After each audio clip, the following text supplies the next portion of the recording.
ముఖ్యమంత్రి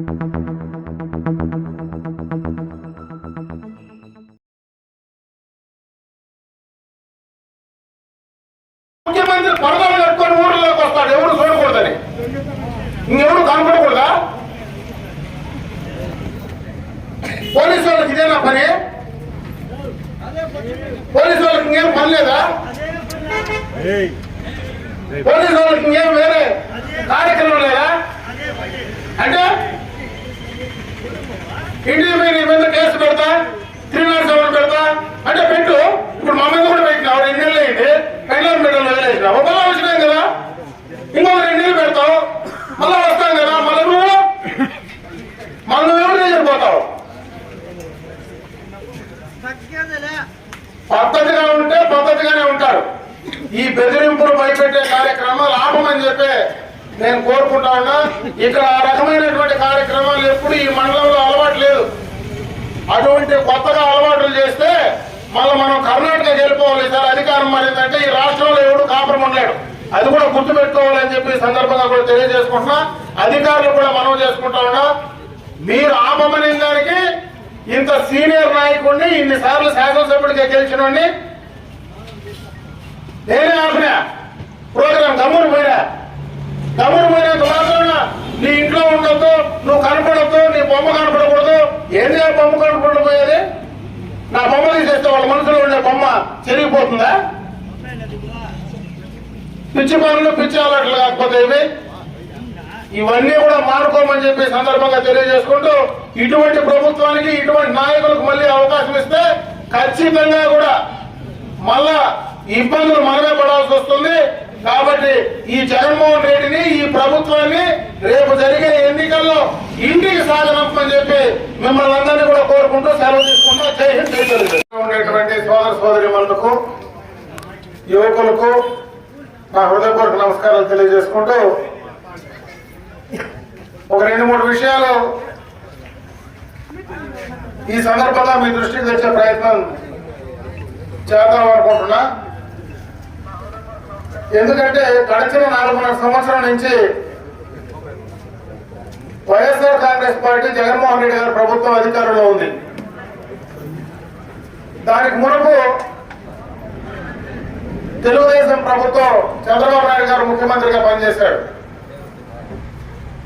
ఈ ప్రభుత్వం వచ్చిన తర్వాత 2019 ఎన్నికలకు మునుపు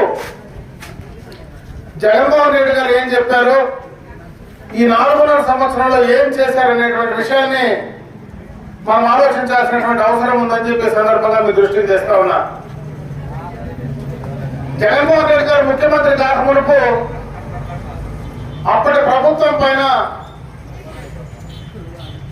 ఏ మూలకు పోయినా, ఏ చిన్న పట్టణానికి పోయినా ఇష్టం వచ్చినట్లు మాట్లాడాడు. ఆ రోజు నేను అధికారంలోకి వస్తానే వెంటనే రేట్లన్నీ నేను తగ్గించేస్తానని చెప్పి చేతులు బలంగా అది మాట్లాడినాడు. ఈ 4.5 సంవత్సరంలో కరెంటు ఛార్జీలు ఎన్నిసార్లు పెంచాడో జగన్మోహన్ రెడ్డి గారు కానీ, ఆ పార్టీ నాయకులు కానీ సమాధానం చెప్పగలరా అని అడుగుతా ఉన్నా. ఇదే కరెంటు ఛార్జీలు 14 నుంచి 19 వరకు తెలుగుదేశం ప్రభుత్వ హయాంలో 1 పైసా కూడా పెంచనటువంటి ప్రభుత్వం భారతదేశంలో ఏదైనా ఉందంటే అది తెలుగుదేశం ప్రభుత్వమే. ఈ 4.5 సంవత్సరంలో శ్రీశైలం డ్యాము 7 దఫాలు పొంగిపోతే, నీళ్లంతా కూడా కిందకు వదిలిపెడితే, హైడ్రో పవర్ జనరేట్ అయితే 7 దఫాలు ఎందుకు నువ్వు కరెంట్ ఛార్జీలు పెంచినావో ఈ ప్రజలకు సమాధానం చెప్పాల్సిన బాధ్యత ముఖ్యమంత్రిగా ఆయన పైన ఉందా లేదా అని చెప్పి నేను అడుగుతా ఉన్నా. ఆ రోజు డీజిల్ పైన, పెట్రోల్ పైన, గ్యాస్ పైన ఆంధ్ర రాష్ట్రంలో రేట్లు ఎక్కువ ఉన్నాయని మాట్లాడావు. ఈ రోజు నువ్వు అధికారంలోకి వచ్చిన తర్వాత భారతదేశంలో అతి ఎక్కువ డీజిల్, గ్యాస్, పెట్రోల్ ధరలు ఒక ఆంధ్ర రాష్ట్రంలో ఎందుకు ఎక్కువ ఉన్నాయో సమాధానం చెప్పగలవా జగన్మోహన్ రెడ్డి అడుగుతారు. అన్ని ఊర్లు తిరిగినప్పుడు అధికారంలోకి వస్తానే నా ఆడబిడ్డలు మద్యాన్ని తాగి వాళ్ళ పుస్తలు తెగిపోతా ఉన్నాయి, నేను అధికారంలోకి వస్తానే మద్యపాన నిషేధం చేస్తానన్నావు. నువ్వేం చేసావు ఈ రోజు అడుగుతా ఉన్నా. 40-50 రూపాయలు ఉండే క్వార్టర్ 200 రూపాయలు చేసింది నువ్వు అవునా కాదా జగన్మోహన్ రెడ్డిని అడుగుతా ఉన్నా. అదన్నా సక్రమైనటువంటి మందు ఇస్తా ఉన్నావంటే అది కానీ తాగితే ఈ రోజు తాగితే వారం దాకా ముందు గంభీర రోగం వస్తే కోళ్ళు ఎట్లా తూగుతా ఉన్నాయో ఆ రకంగా ఈ రోజు మనుషుల్ని ఆరోగ్యాన్ని నాశనం చేస్తూ ఉండేది నువ్వు అవునా కాదా సమాధానం చెప్పగలవా జగన్మోహన్ రెడ్డిని అడుగుతా ఉన్నా. ఈ రోజు ఆర్టీసీ ఛార్జీలు ఎన్నిసార్లు పెంచావు, చెత్తకి ఎందుకు పనిచేస్తా ఉన్నావు, అన్ని రకాలుగా కూడా రేట్లు పెంచినటువంటి జగన్మోహన్ రెడ్డి గారు, మాట తప్పినటువంటి జగన్మోహన్ రెడ్డి గారు అవునా కాదా అని అడుగుతా ఉన్నా. ఇక్కడ ఉద్యోగస్తులు కూడా ఉన్నారు.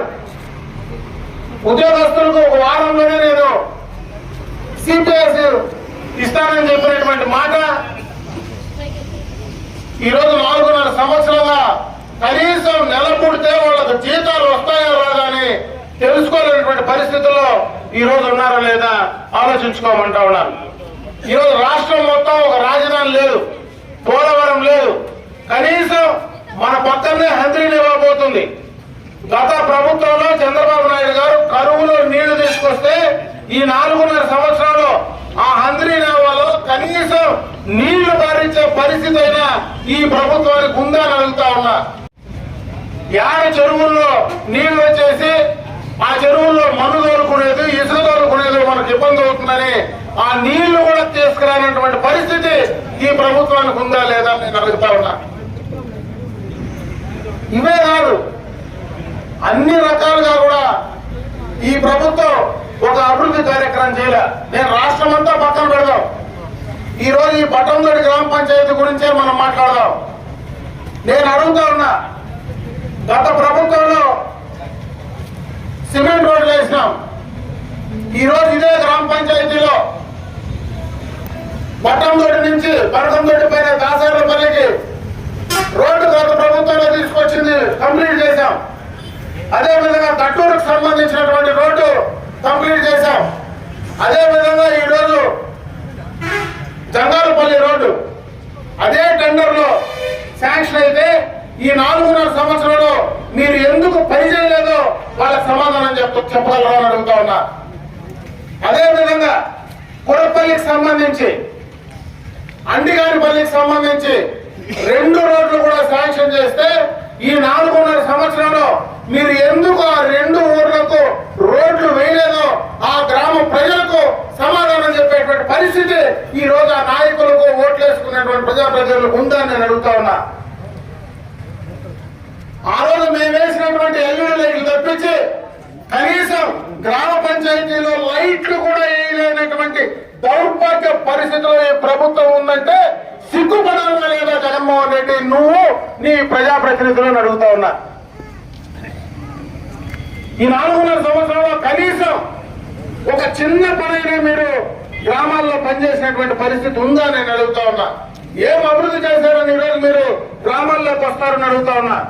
ఏ గ్రామం లేకపోయినా ఆ గ్రామంలో ఒక రోడ్డు కానీ స్కూల్ కానీ, మరి ఈ రోజు ఇదే రామాపురంలో మనకు నచ్చినటువంటి హై స్కూల్ కానీ అన్ని కూడా ఆ రోజు తాగేదానికి నీళ్లు కానీ అన్ని తెలుగుదేశం ప్రభుత్వంలో ఇచ్చినటువంటి కార్యక్రమాలే కానీ ఈ 4.5 సంవత్సరంలో జగన్మోహన్ రెడ్డి గారు, ఈ ప్రభుత్వం, ఇక్కడ ఉన్నటువంటి ప్రజాప్రతినిధులు నేను ఈ పని చేశాను, ఈ గ్రామానికి ఈ కార్యక్రమం నేను చేశానని చెప్పుకునేటువంటి పరిస్థితి ఏ నాయకుడికైనా ఉందా అనే సందర్భంగా కూడా అడుగుతా ఉన్నా.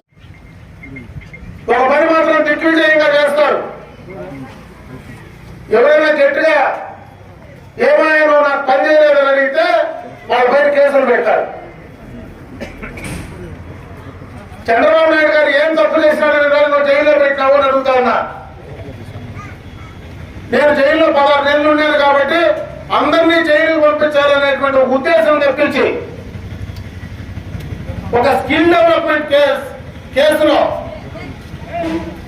యువకులకు ఉపాధి అవకాశాలు కల్పించాలనేటువంటి మంచి ఉద్దేశంతో ఆ కార్యక్రమాన్ని తీసుకొస్తే దానిపైన కేసు పెట్టి ఒక 45 సంవత్సరాల రాజకీయ అనుభవం, రాజకీయాల సేవ చేసినటువంటి వ్యక్తి ఆంధ్ర రాష్ట్రంలో, అటు సమైక్య రాష్ట్రంలో కానీ ఆంధ్ర రాష్ట్రంలో కానీ ఎక్కువ కాలం ముఖ్యమంత్రిగా పనిచేసిన వ్యక్తి, అదే కాకుండా 73 సంవత్సరాల వయసు కలిగిన వ్యక్తి, ఆరోగ్యం కూడా బాగలేదని జైల్లో ఇబ్బంది పడతా ఉంటే నువ్వు మాట్లాడేటువంటి మాటలు సరిపోతుందని అడుగుతా ఉన్నా. హేళన చేసి మాట్లాడతారా అని అడుగుతా ఉన్నా. బటంతోటి గ్రామ ప్రజలకు చంద్రబాబు నాయుడు కంటే మా తండ్రి గారు రామకృష్ణ రెడ్డి గారి నేను తెలుసు. 50 సంవత్సరాలు 40 సంవత్సరాలుగా మీతోనే ఉన్నాం. ఎంతో మంది 50 సంవత్సరాలుగా నియోజకవర్గానికి వస్తూ ఉన్నారు, పోటీ చేస్తూ ఉన్నారు, వెళ్ళిపోతా ఉన్నారు. మేము కూడా మా ఆయన పర్మనెంట్ గా ఈ నియోజకవర్గం మీతోనే ఉన్నాం. నేను నా జీవితం మొత్తం కూడా ఇక్కడ నీతోనే ఉన్నా. ప్రతి సంవత్సరం మేమే పోటీ చేస్తూ ఉన్నాను. కానీ 5 ఏళ్లకు వచ్చి 5 ఏళ్లకు మళ్ళా బెంగళూరుకు హైదరాబాద్కు వెళ్ళిపోయేటువంటి పరిస్థితుల్లో మేము లేవు.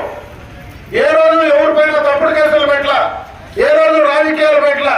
అటువంటిది నా పైన కూడా 307 కేసులు పెట్టి 2 నెలల పైన పెళ్ళాం బిడ్డలకు దూరంగా పెట్టినటువంటి పరిస్థితి ఈ ప్రభుత్వం ఉంటే ఏమనాలి ఈ ప్రభుత్వాన్ని అడుగుతా ఉన్నా. నేను ఈ కార్యక్రమం ఇంటింటికి తెలుగుదేశం పార్టీ కార్యక్రమం మొదలు పెడితే ఆ కార్యక్రమం బ్రహ్మాండంగా విజయవంతమవుతా ఉందని మా పైన కేసులు పెట్టి కనీసం గ్రామాల్లో కూడా తిరగనటువంటి పరిస్థితి ఈ ప్రభుత్వం కల్పిస్తా ఉంటే ఏ రకంగా వీళ్ళ ఉద్దేశం ఉంది, ఏ రకంగా వీళ్ళ పాలన ఉంది? ఎవరైనా గ్రామంలో ఎదురుగా మాట్లాడితే నీ పెన్షన్ తీసేస్తా, నీ కార్డు తీసేస్తా, నీకు ఉండేటువంటి పట్టా క్యాన్సిల్ చేస్తా అని బెదిరించేది తప్పించి ప్రజలకు ఉపయోగపడేటువంటి కార్యక్రమాన్ని రాజకీయాలకు అతీతంగా గెలిచినాం కాబట్టి గెలిచిన తర్వాత ఏ పార్టీకి ఓటేసినా ప్రజలందరికీ నేను పనిచేయాలనేటువంటి ఆలోచన ఈ ప్రభుత్వానికి కానీ నాయకులకు కానీ ఉందా అని అడుగుతా ఉన్నా.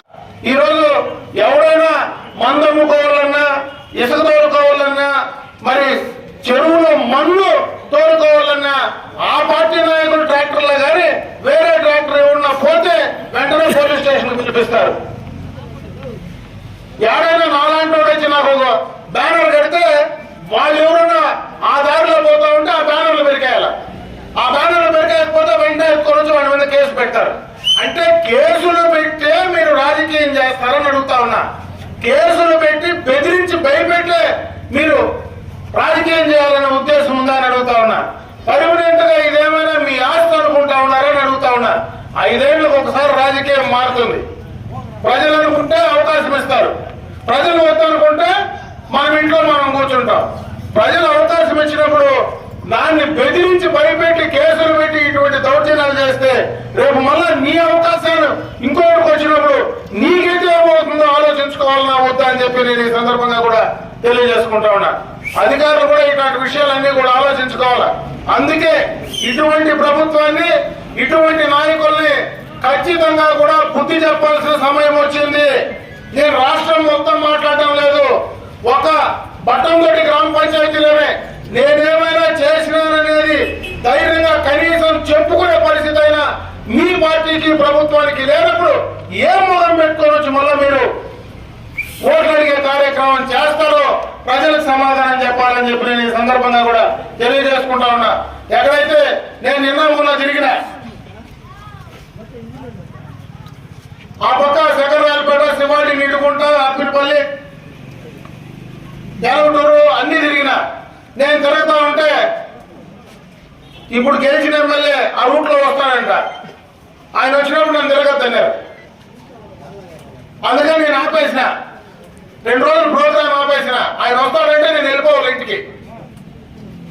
ఆయన దోవలో వస్తే ఎవరు ఉండకూడదు, భయం. వెళ్ళిపోతే పర్వాలే. ఆయన కట్టిండే బ్యానర్లు తీసేయాలంట, కనపడకూడదంట. ఎవరికి నా బొమ్మ కానీ ఆ తెలుగుదేశం బ్యానర్ కానీ కనపడకూడదంట. అదేవిధంగా పెరగకపోతే ఎందుకే నా బ్యానర్ పెడతావు అని అడిగితే వాళ్ళ మీద కేసులు పెట్టేదానికి పోలీసు వాళ్ళు పోతా ఉన్నారు. ఇది ఎక్కడ న్యాయమయ్యా? ఇది ఎక్కడ వింటారు? ఎప్పుడైనా మన మండలంలో ఇట్లా పరిస్థితి ఉందా? ఇన్నిసార్లు ఇంతమంది నాయకులు మాతో పోటీ చేసిరే, మేము గెలుస్తానే ఉంటామే. ఏ రోజైనా ప్రతిపక్ష నాయకుడు వచ్చి జెండా కట్టుకున్నా, ఇంకెవరైనా వచ్చి బ్యానర్ కట్టినా ఎప్పుడైనా మేము పెరగమంటా ఉంటామే? పోలీసు వాళ్ళు ఎవరైనా వచ్చి పెరగమంటా ఉన్నారా? ఇది ఎక్కడ వింటారు? మోని అంటే వాళ్ళ ఎమ్మెల్యేలు మంత్రులు వస్తే ఇంకెవడు ఆ రోడ్లో కనపడకూడదు, పోయి దానికో తరిపేసుకొని జగన్మోహన్ రెడ్డి పరదాలు కట్టుకొని వస్తాడు. మనం ఎందుకు పరదాలు కట్టాలి? మీరు కూడా పరదాలు కట్టుకొని చేతులకి కార్యక్రమాలు చేస్తాడు.